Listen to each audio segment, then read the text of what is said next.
যে নবী দিবস উদযাপন করা মানে শুধু কিছু কাহিনী, শুধু গল্প, কিছু সুরস্বর, কিছু টানটন, কিছু নবীর শানের গজল আবৃত্তি, এগুলোই নবী দিবসের হক নয় বাপ। নবী দিবস উদযাপনের হক হলো এটাই, নবীকে নিয়ে চর্চা করো, নবীর অ্যাক্টিভিটিস, নবীর কর্মদক্ষতা, তার জীবন আদর্শ, এগুলোকে নিয়ে ভাবো এবং তুমি তোমার লাইফটাকে ওই নবীর সঙ্গে মেলাও, মিলে দেখো মাইনাস কত প্লাস কত, কতটা মিলছে আর কতটা মিলছে না। তুমি যত প্লাস করতে পারবে তবেই তো তোমার জন্য নবী দিবস হবে নাজাতের একটা ওসিলা। সম্মানিত ভাইরা আমার, তো আল্লাহ পাক যুগে যুগে নবীদেরকে পাঠিয়েছেন হেদায়েতের জন্য, আল্লাহর পথ দেখানোর জন্য, আল্লাহর সন্তুষ্টির রাস্তা দেখানোর জন্য। যারা নিয়েছে তারা তাদের কপাল খুলেছে, যারা নেয়নি তাদের কপাল পুড়েছে। পৃথিবীর ইতিহাস তার জ্বলন্ত জ্বলন্ত রেকর্ড।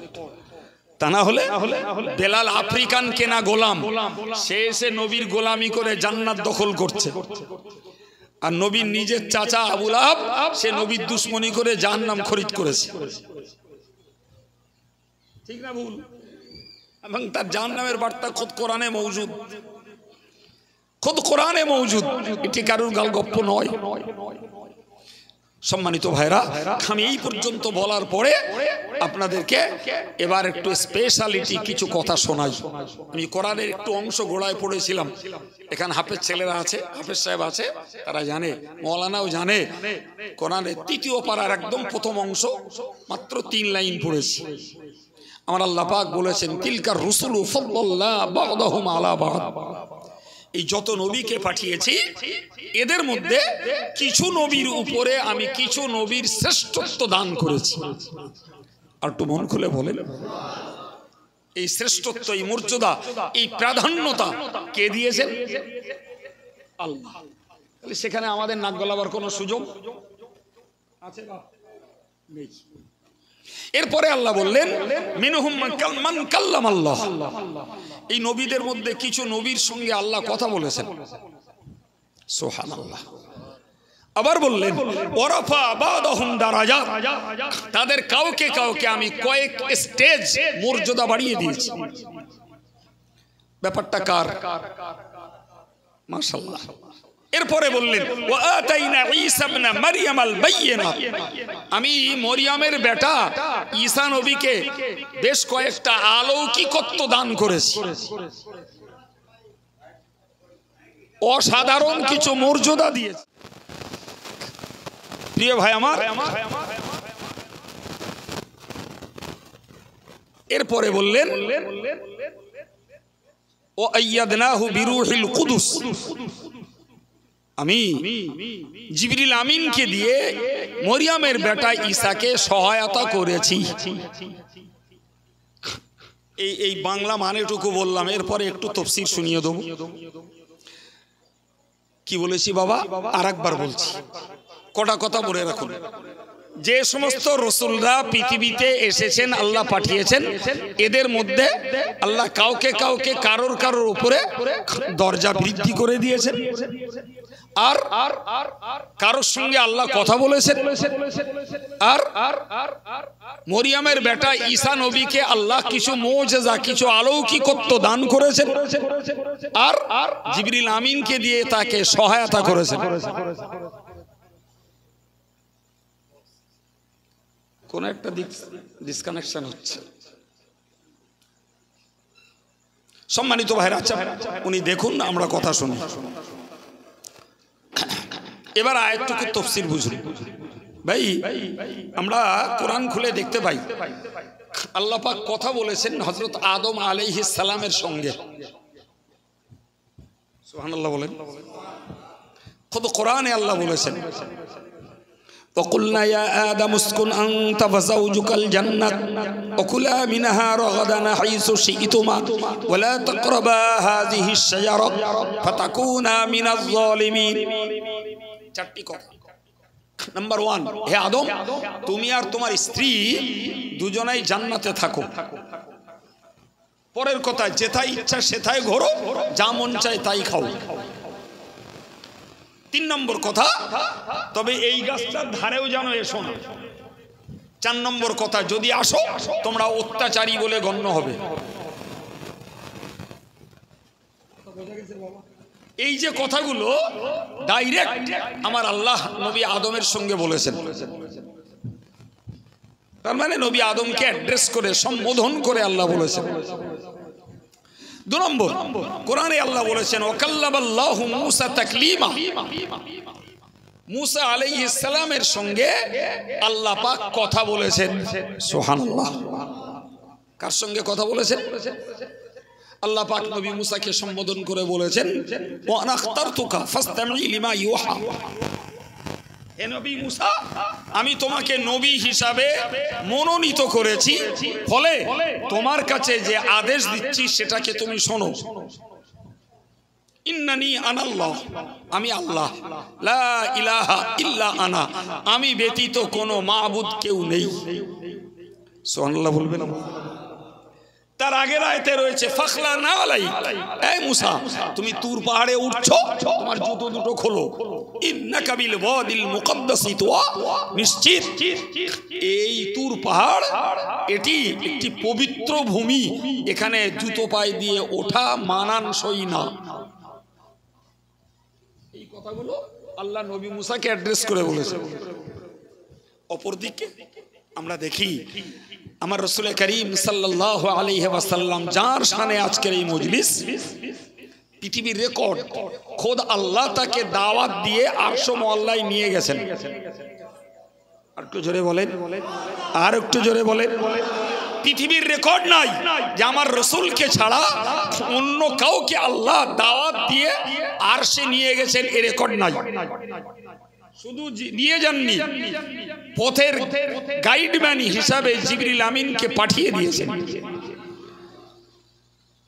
ভাই, তাফসীরে রুহুল বায়ানিতে একটি তথ্যে উল্লিখিত রয়েছে নবী মূসা আলাইহিস সালাম তুর পাহাড়ে উঠেছিলেন জুতো পরে। তো আল্লাহ পাক নবী মূসাকে জুতো খুলতে বললেন। আচ্ছা বলেন তো, আমরা কোনো অফিসে যদি যাই, না দেখে না নজরে আসেনি, জুতো পায়ে দিয়ে গেছি, অফিস বেয়ারার আমাকে বললো আপনি বাইরে যান, জুতোটা খুলে আসুন। কথাটা শুনতে একটু খারাপ লাগবে না? লাগবে। বাইরে যে দেখছি সামনে লেখা আছে জুতো খুলে প্রবেশ করুন, আমার নজরে পড়িনি। এই যে ব্যাকে যে জুতো খুলে আসতে হলো, এটা নিশ্চিত যে কোনো ভদ্রলোকের জন্য একটা আত্মসম্মানের লজ্জাজনক। নবী মূসাকে তুর পাহাড়ে উঠে জুতো খুলতে হলো। আমার নবী চিন্তা করলেন, যদি তুর পাহাড়ে উঠে মূসা নবীর জুতো খুলতে হয়, তা আমি আরশ মুআল্লাতে উঠছি, এখানে জুতো খোলা ছাড়া গতি নাই। তিনি যখন জুতো খুলতে গেলেন, আল্লাহ বললেন এই নবী তুমি জুতোটা পরে আমার আরশে ওঠো, তোমার জুতো কারণে আমার আরশ ধন্য হবে। এটা কি আমার নবীর শ্রেষ্ঠ মর্যাদার একটা লক্ষণ নয়? যদিও কিছু কিছু ওলামারা এই উক্তিটাকে, এই তথ্যটাকে তারা বাতিল বলতে চেয়েছেন, এই জন্য আমি কিতাবের নাম সহ বললাম যে ওই তথ্যটা লেখা আছে তামাম পৃথিবীর হানাফি মাযহাবের একটি বিখ্যাত তাফসীর, তাফসীরটির নাম হলো তাফসীরে রুহুল বায়ান। ভাই, এবার নবী মেরাজে আরশ মুআল্লায় পৌঁছালেন। তো কুটুম বাড়ি গেলে, আত্মীয়র বাড়ি গেলে মানবিকতা বলে একটু মিষ্টি মিঠাই নিয়ে যাওয়া দরকার।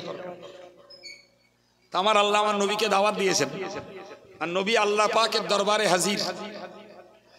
নবী সেখানে কি নেবেন কি দেবেন তিনি যেই বলে দিলেন, আত্তাহিয়াতু লিল্লাহি ওয়াস সালাওয়াতু ওয়াত তাইয়্যিবাত। একটু সুবহানাল্লাহ বলেন। আমার প্রিয় নবী আল্লাহকে বললেন, হে আল্লাহ, আমার দৈহিক, আমার মানসিক, আমার আর্থিক সমস্ত রকমের ইবাদত বন্দেগী সব কিছু আপনার জন্যই আমি উজাড় করে দিলাম। এটাই হলো নবীর পক্ষ থেকে আল্লাহর কাছে দেওয়া প্রেজেন্টেশন, আল্লাহর কাছে দেওয়া উপঢৌকন। আল্লাহ আপনি আমাকে দাওয়াত দিয়েছেন, তো আমি আপনার দাওয়াতে এসেছি, তো উপঢৌকন দিলাম। আমার দৈহিক, আমার মানসিক, আমার সার্বিক ইবাদত আমল সবকিছু আপনার জন্যই বরাদ্দ। আমার আল্লাহ খুশি হলেন, খুশি হয়ে বললেন আসসালামু আলাইকা আইয়ুহান নাবিয়্যু ওয়া রাহমাতুল্লাহি ওয়া বারাকাতুহু। ও নবী, তুমি যেমন আমায় কিছু উপঢৌকন দিয়েছো, বিনিময়ে আমি তোমাকে দিলাম আমার শান্তি, আমার রহমত, আমার বরকত, সব কিছুই তোমার জন্য বরাদ্দ করে দিলাম।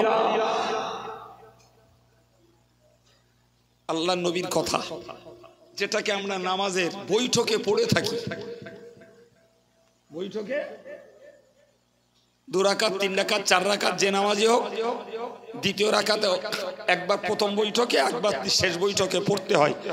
একে হাদিসের ভাষায় বলা হয় তাশাহুদ, আমরা সরল ভাবে বলি আত্তাহিয়াতু, ঠিক কি না? এই তাশাহুদ নামাজের মধ্যে পড়া ওয়াজিব। এই ছেলেরা কি বুঝলাম আমরা? তাহলে আল্লাহ পাক আমার নবীকে দিলেন সালামন মানে শান্তি, রহমত মানে করুণা, বরকত মানে প্রাচুর্যতা।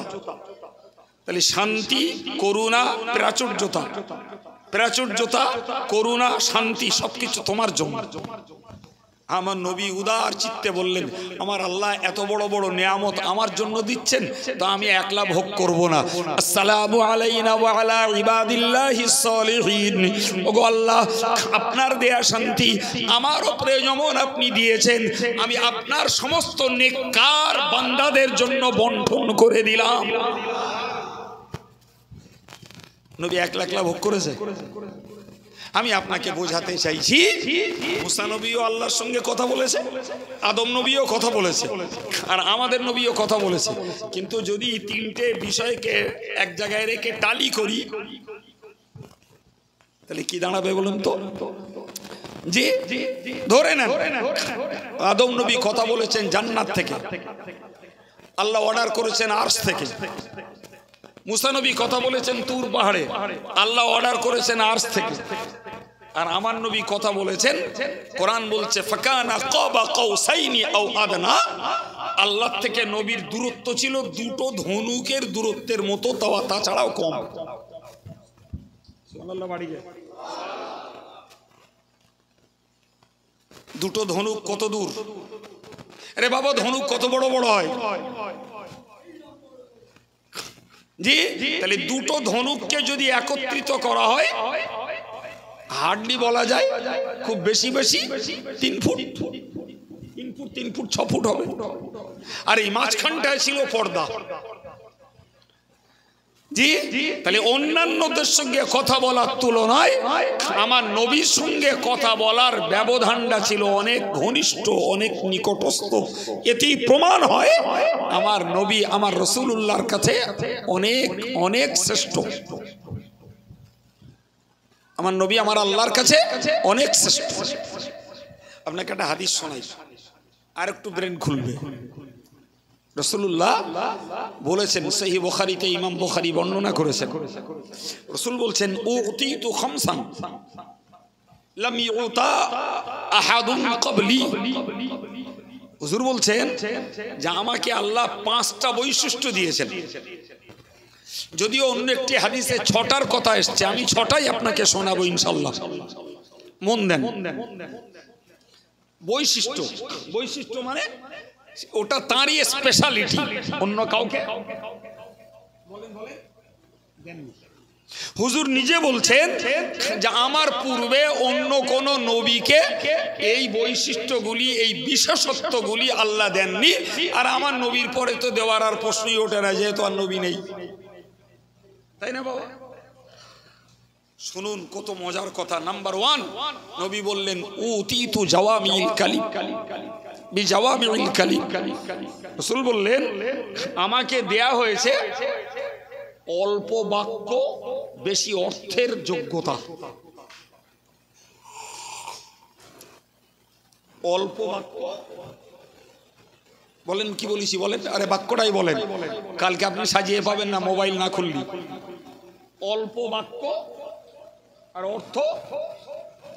ভাই আমাদের সাধারণত একটা মানসিকতা হলো যে কেউ যদি অনেকক্ষণ ধরে বকলো, বকার পরে সার কথা পেলাম 1 মিনিট, আর কেউ অল্প বকলো, তাতে পেলাম অনেক জ্ঞান।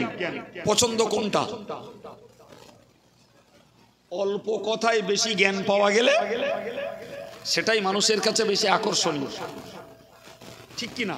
আর কেউ গজর গজর গজর করে বক বক করলো, শেষ পর্যন্ত বকে বকে বকে দেখা গেল যে ও কুটুম বাড়ি গেল, বাস পুঁতি গল্প শেষ, তাতেই 10 মিনিট খেয়ে এনেছে।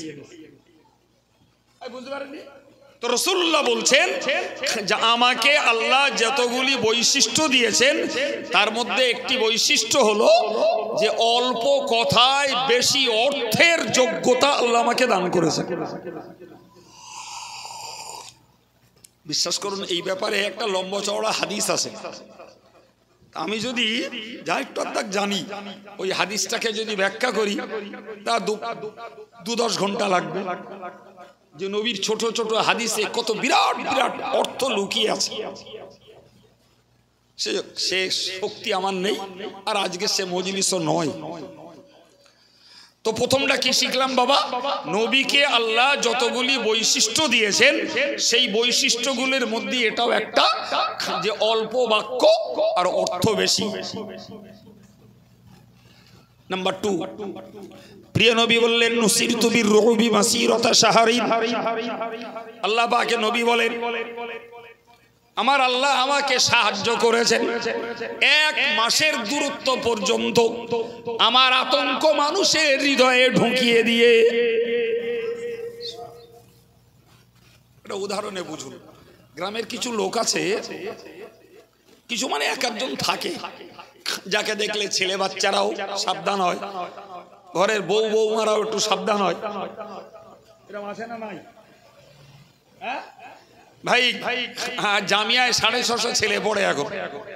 তা যদি একবার আওয়াজ হয়েছে যে হুজুর ঢুকেছে, কে কোথায় ছিল যে যার মতন সাবধান হয়েছে। বিশ্বাস হয়? কিন্তু আমার রসুলের সম্পর্কে জানেন? আল্লাহু আকবার। রসুল বলেছেন আমি যেখানেই থাকি, সামনে পিছনে ডাইনে বাঁয়ে, 1 মাসের দূরত্বের ভিতরে যত মানুষ থাকে তাদের হৃদয়ে আমার ভয় ঢুকে যায়। 1 মাসের দূরত্ব মানে 540 মাইল। কমাইল বাবা, জোরে বলেন।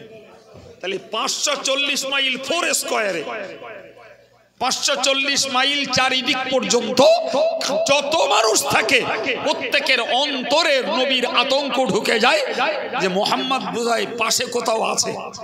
সুবহানাল্লাহ। এটা আমার নবীর বৈশিষ্ট্য। জি সম্মানিত ভাইরা আমার, মনে রাখুন 3 নম্বরে বলছি, নবী বলেছেন জুইলাত লিয়াল আরদু মাসজিদাও ওয়া তাহুরা। হুজুর বলেছেন ও সাহাবীরা তোমরা মনে রাখো, আমার আল্লাহ আমার জন্য এবং আমার উম্মতের জন্য জমিনটাকে মসজিদ বানিয়ে দিয়েছেন এবং জমিনটাকে পাককারী বানিয়েছেন। এটা কোনো নবীর জন্য ছিল না।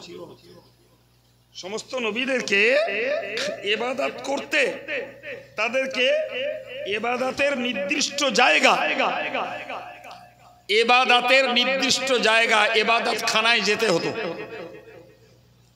হে ভাইরা, এটা বিষ্ণুপুরের মসজিদ। তো বিষ্ণুপুরের লোকেদের উপরে যদি এই হুকুম জারি থাকতো তুমি যেখানে যাও নামাজ মসজিদে এসে পড়া লাগবে, তা না হলে তোমার নামাজ হবে না। আচ্ছা বলেন, এই ডিউটি পালন করা কি সম্ভব হতো? ভাইরে, এরকম হুকুম থাকলে সত্যি কথা বলতে কি সাধারণ লোক তো দূরের কথা, হাফেজ মৌলানা মুফতি পীর সাহেব পীরজাদা মুহাদ্দিস নামাজ কাজা করে ঘোট করে ফেল দিত। আগে ইবাদত খানায় যাও তবে ইবাদত করো, ও বেটা রয়েছে মাঠের মাঝখানে। আমার আল্লাহ আমার নবীর ওসিলায় আমাদের জন্য এই সহজ বিধানটা দিলেন। বললেন তুমি পৃথিবীর যেখানে থাকো সেখানে মাটি আছে, আর ওই মাটি তোমার জন্য মসজিদ। ভাই, এত বড় সুযোগ আল্লাহ দিলেন তো একটু মন খুলে সুবহানাল্লাহ বলে। তুমি মাঠে কাজ করছো বাবা, বাড়ি আসতে পারছো না, তুমি আলী নামাজটা পড়ে নাও। তুমি রাস্তায় চলছো, কোথায় মসজিদ জানো না, তুমি রাস্তার ধারে পাঠি ফেলে নামাজটা পড়ে নাও। তুমি এক হাঁটু পানিতে ধান রুচ্ছো, তোমার আসার ক্ষমতা নেই, তুমি নামাজ কাজা করো না, ওই পানিতে দাঁড়িয়েই নামাজটা পড়ে নাও। এটা সুযোগ না সংকট? এটা সুযোগ, আমার নবীর ওসিলায় আমরা পেয়েছি। জি, এই যে লক্ষ লক্ষ টাকা করে খরচা করে মসজিদ বানানো হয়েছে, বিশ্বাস করুন ভাই, এটা শুধু ঋতু অনুযায়ী শীত গ্রীষ্ম বর্ষা থেকে বাঁচার জন্য। তা না হলে আপনি মাঠের মাঝখানে একটা জায়গা রেডি করুন, আর মহল্লাবাসীদেরকে বলে দিন যে আমরা 5 ওয়াক্ত নামাজ শীত গ্রীষ্ম বর্ষা যাই থাকো ওই মাঠটায় পড়বো, আপনি যথারীতি জমাতের সব, মসজিদের সব পেয়ে যাবেন। কথা বুঝতে পারেননি? তাহলে আমরা এটাকে বানিয়েছি কিসের জন্য? শীতকালীন সময়ে টাইম টু টাইম জমাতে নামাজ পড়বো, বর্ষাকালীন সময়ে টাইম টু টাইম জমাতে নামাজ পড়বো, এবং গ্রীষ্মকালীন সময়ে আমরা টাইম টু টাইম জমাতে নামাজ পড়বো। তা না হলে গোটা জমিনকে আল্লাহ আমাদের জন্য আমার নবীকে দিয়ে মসজিদ বলে গণ্য করে দিয়েছেন। সুতরাং নামাজ তোমার কাজা করার সুযোগ নাই ভাই। সির্ফ দুটো জায়গা আলাদা, একটু শুনে রাখুন, কাজে লাগা। দুটো জায়গা, একটি হলো কোথাও যদি জমিনে দৃশ্যমান নাপাক থাকে ওই জায়গাটায় নামাজ পড়ো না। সাপোজ গোয়ালঘর কিংবা কোনো মাঠের জায়গায় দেখছি পেশাব পায়খানা করে রেখেছে একটা সাইড, এই জায়গাটায় নামাজ পড়ো না। আর অন্য ধর্মের লোকেরা যে জায়গাটাকে তাদের উপাসনালয় বানিয়েছে, ফর এক্সাম্পল মন্দির, গির্জা, গুরুদ্বার, এগুলো তাদের উপাসনালয়, ওরা বানিয়ে রেখেছে, তোমরা ওইখানটায় নামাজ পড়ো না। এই দুটি জায়গা, একটা হলো নোংরা নাপাক জায়গা, আর একটা হলো অন্য ধর্মের মানুষদের উপাসনার জায়গা। এই দুটি ব্যতীত তাম পৃথিবীকে আল্লাহ উম্মতে মুহাম্মাদির জন্য পাক বলে গণ্য করে দিয়েছেন, এটা মসজিদ। নাম্বার 2, রাসূলুল্লাহ বলেছেন যে আমার আল্লাহ পাক আমার জন্য, আমার উম্মতের জন্য এই জমিনটাকে পাককারী বলে দিয়েছেন। শুধু নিজে পাক না, পাক বলেই তো মসজিদ, পাককারী। সেটা কি ভাই? ইসলাম কঠিন নয়। আল্লাহ কোরআনে বলেছেন ইউরিদুল্লাহু বিকুমুল ইউসরা ওয়ালা ইউরিদু বিকুমুল উসরা। আল্লাহ পাক তোমাদেরকে কখনো কঠিন কিছু করে দিতে চান না। আমি একটা শব্দের ব্যাখ্যা দেওয়ার জন্য এত কথা বলেছি। হাদিসের শব্দটা হলো তহুর, যার বাংলা মানে হলো পবিত্রকারী। তাহলে একদিকে আমার আল্লাহ আমার রাসূলের জন্য আর আমাদের জন্য জমিনটাকে বানিয়ে দিয়েছেন মসজিদ, আর মাটিটাকে বানিয়ে দিয়েছেন কি বলেছি বাবা? জোরে বলেন, পবিত্রকারী। পবিত্র এক জিনিস আর পবিত্রকারী আর এক জিনিস, এক নয়। এটা আমার নবীর জন্য বৈশিষ্ট্য। সম্মানিত ভাইরা আমার, হাদিস শরীফে এসেছে প্রিয় নবী সাল্লাল্লাহু আলাইহি ওয়াসাল্লাম বলেন আমার জন্য আরেকটা বৈশিষ্ট্য, तमाम পৃথিবীর নবীদের জন্য যুদ্ধলব্ধ মাল হালাল ছিল না, কিন্তু আমার জন্য, আমার উম্মতের জন্য আমার আল্লাহ পাক যুদ্ধলব্ধ মালকে হালাল করে দিয়েছেন।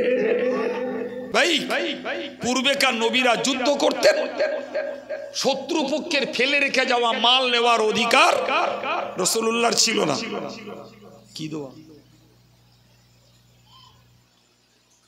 জি, রাসূলুল্লাহ অন্য নবীদের ছিল না, আমার নবীর উম্মতের জন্য আল্লাহ পাক হালাল করে দিলেন। কি বলেছি জোরে বলেন, কি হালাল করেছেন? যুদ্ধের ময়দানে শত্রুদের ফেলে রেখে যাওয়া। বলেন বলেন বাপ বলেন, কথা বললি কার খরচা হচ্ছে নাকি? হ্যাঁ, যুদ্ধের ময়দানে ফেলে রেখে যাওয়া মাল আমাদের জন্য আমার আল্লাহ আমার নবীর ওসিলায় হালাল করে দিয়েছেন। নাম্বার 5 নম্বর, প্রিয় নবী বলেছেন বুইস্তু ইলান নাসি কাফা, আমার জন্য আরেকটা বৈশিষ্ট্য হলো আমাকে আল্লাহ তামাম পৃথিবীর জন্য নবী বানিয়েছেন। জোরে বলুন। যে জমানা থেকে আমায় নবী, ওই জমানা থেকে কিয়ামত পর্যন্ত সমস্ত নবীদের জন্য, সমস্ত মানুষদের জন্য আমাকেই আমার আল্লাহ নবী বানিয়েছেন। অন্য নবীরা কেউ বিষ্ণুপুরের নবী, কেউ বইকারার, কেউ বা শেখ বংশের, কেউ বা জোড়াসাঁকোলা অঞ্চলের, জগন্নাথপুর অঞ্চলের, আর আমার নবী জোরে বলে তামাম বিশ্বের, তার যুগ থেকে কিয়ামত পর্যন্ত। ইভেন জিন জাতিরাও আমার নবীকে নবী বলে মান্যতা দিয়েছে। জিন জাতির ভিতরেও আল্লাহওয়ালা আছে, আলেম আছে। জি, হাজার হাজার জেনেরা হাক্কানি আলেমদের ওয়াজ নসিহত শোনে। যারা বক বক করে ওর কথা ওরা মূল্যই দেয় না কোন। আরে নবীর দরবারে এসেছে জেনেরা, এসেছে। কোরআন বলছে, কোরআন কুল উহিয়া ইলাইয়া আন্নাহু ইসতামাআ নাফারুম মিনাল জিন। হে নবী তুমি বলো, আমার কাছে আল্লাহ যে আদেশ করেছেন সেই আদেশের বার্তা শুনেছে একদল জিন। শুনে বলছে ইন্না সামি'না কুরআনান আজাবা, আমরা একটা আশ্চর্যজনক পড়া, একটা আশ্চর্যজনক কোরআন আমরা শুনতে পেয়েছি। ইহদি ইলা রুশ, যে কোরআন আমাদেরকে সৎ পথ দেখাচ্ছে। সুবহানাল্লাহ বলেন। ফাআমান্না বি, আমরা ওই কোরআনের উপরে ঈমান নিয়ে এলাম এবং কথা দিলাম ওয়ালান নুশরিকা বিরাব্বিনা আহাদা, আমরা আমাদের রবের সঙ্গে কাউকে পার্টনার বানাবো না। শিরক কারোর সঙ্গে আল্লাহর সঙ্গে কাউকে শরীক করব না। এবার বলেন জেনেরা ঈমান এনেছে না আনেনি? জোরে বলেন। রাসূলুল্লাহ একদিন সাহাবায়ে কেরামদেরকে নিয়ে বসে রয়েছে। তাফসীর ইবনে কাসিরে উল্লেখ করা হয়েছে রাসূল বসে আছেন সাহাবায়ে কেরামদেরকে নিয়ে। আচমকা দেখতে পেলেন একটা সাপ এতটা ফনা তুলে আসছে রাসূলুল্লাহর দিকে। আচ্ছা, সাপ ফনা তুলে আসছে, সাহাবারা বসে থাকবে? বসে থাকবে? সবাই হতচকিত, তটস্থ সাপটাকে মারার জন্য। প্রিয় নবী বললেন বসো। রাসূল যখন মানা করেছেন আর কাছে কি বলার নেই। সাপটা এলো রাসূলুল্লাহর বাম দিকের কানটা, যতদূর কান উঁচু ততদূর পর্যন্ত সাপটা ফনা তুললো। দুবার তিনবার ফোঁস করলো, করে চলে গেল। রাসূলের সামনে থেকে যেই চলে গেল, নবী বললেন ওই দেখো তো সাপটা কোন দিকে গেল। পরিষ্কার জায়গা, অত সাহাবায়ে কেরামেরা সাপটার আর নজরে পেলেন না। রাসূল মিচকে হেসে বললেন ওটা সাপ নয়, ওটা জেনেদের পিয়ন। গতকালকে যে কোরআন নাজিল হয়েছে ওরা আমার কাছ থেকে শিখে গেছিল, তো তার একটা শব্দ ভুল হয়ে গেছে, তাই পিয়নকে পাঠিয়েছে সেই ভুলটাকে সংশোধন করে নেওয়ার জন্য।